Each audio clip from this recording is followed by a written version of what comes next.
Forget the 53-man roster cuts. The topic we need to discuss is Kendrick Green's approval rating.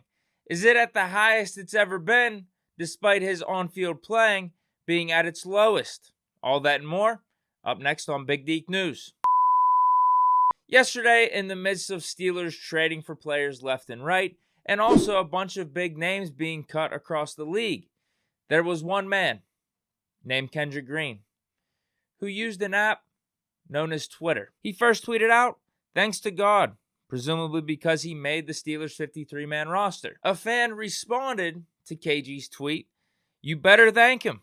He alone is the only reason you snuck onto this roster." I think the fan is onto something. How the hell else did Green make this roster outside of the hand of God?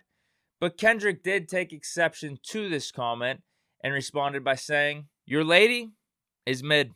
You gotta love it. Not the part where KG included the man's lady, because she didn't deserve that. She had nothing to do with this.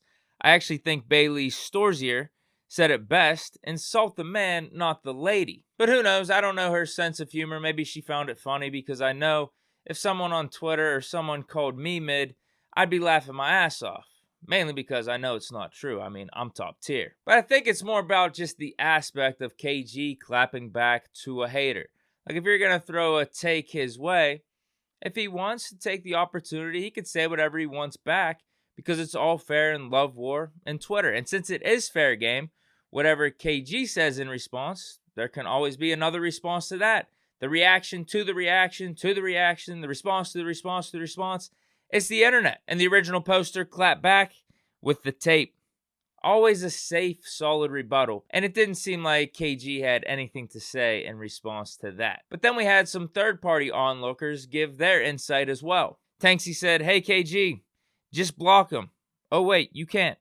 Logan Cook says, "You're mid at blocking." That may be a compliment at this point. How about that though? We got this new Kendrick Green coming out of his show. He's showing a lot of self-awareness in press conferences, and also not taking any shit from the haters on Twitter.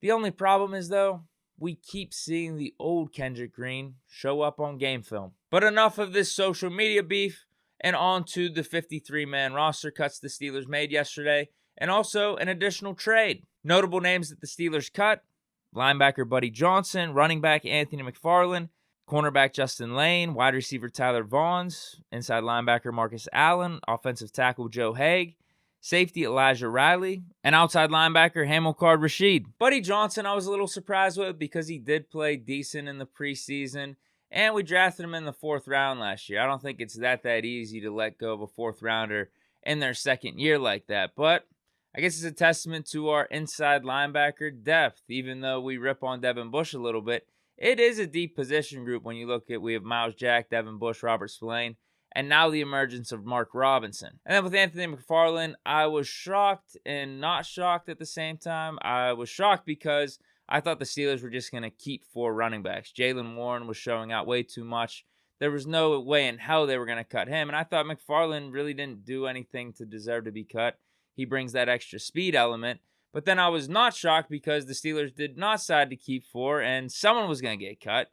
And that was between McFarland and Snell. And I guess Snell just adds that extra element of special teams play, and the Steelers decided to go with him over McFarland. Justin Lane, not really surprised at all. I think the Steelers basically decided between him and James Pierre, and going back to last year, it seemed like they always preferred James Pierre as that depth guy for us in that cornerback room. Tyler Vaughns, no surprise at all because of the wide receivers we have on this roster, but I just wanted to give him a shout out because he played pretty damn good in preseason, and wish him the best going forward with whatever team he's on, except for whenever he plays the Steelers. Marcus Allen, I'm hearing he's going to be back once we get this IR situation figured out.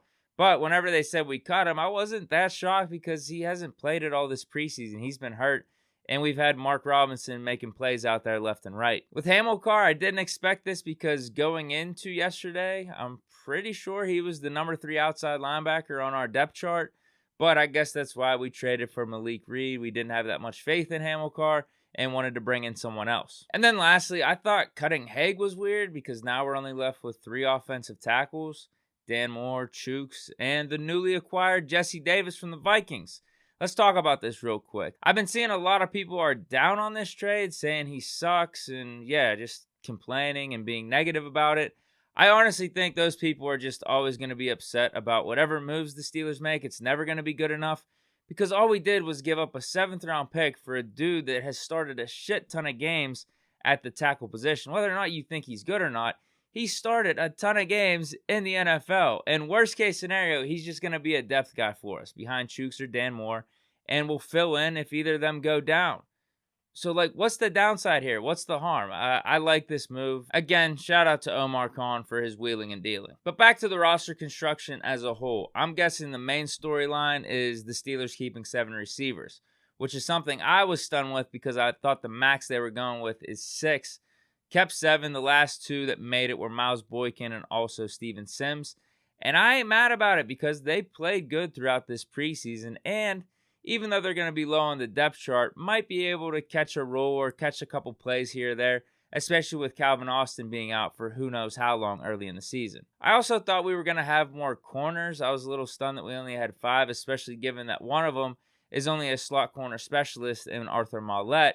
But whenever you think about Trey Norwood playing a pseudo corner role at times, and also when DeMonte Casey comes back, hopefully around week 5 or week 6, he could do the same. So, no, we're fine. We got Akello. We got Levi on the outside. Cam Sutton can play both. Arthur Maulet in the slot. We got James Pierre as well. Trey Norwood, DeMonte Casey, they can also play slot corner. So, I think we're fine in the secondary. And then the final little storyline that caught my eye is Derek Watt makes the team yet again, even though he doesn't really play much or hasn't played that much historically in the regular season. I think someone should tweet at Derek Watt, just like the dude tweeted at Kendrick Green. Use all the same words, same phrasing, all that. Just replace God with TJ, and it'll work. But that's it for Big Deke News on, what day is it today? Wednesday. Hope you guys enjoyed. Let me know what you guys think of the Steelers 53-man roster down in the comments, and stay chilling. Peace.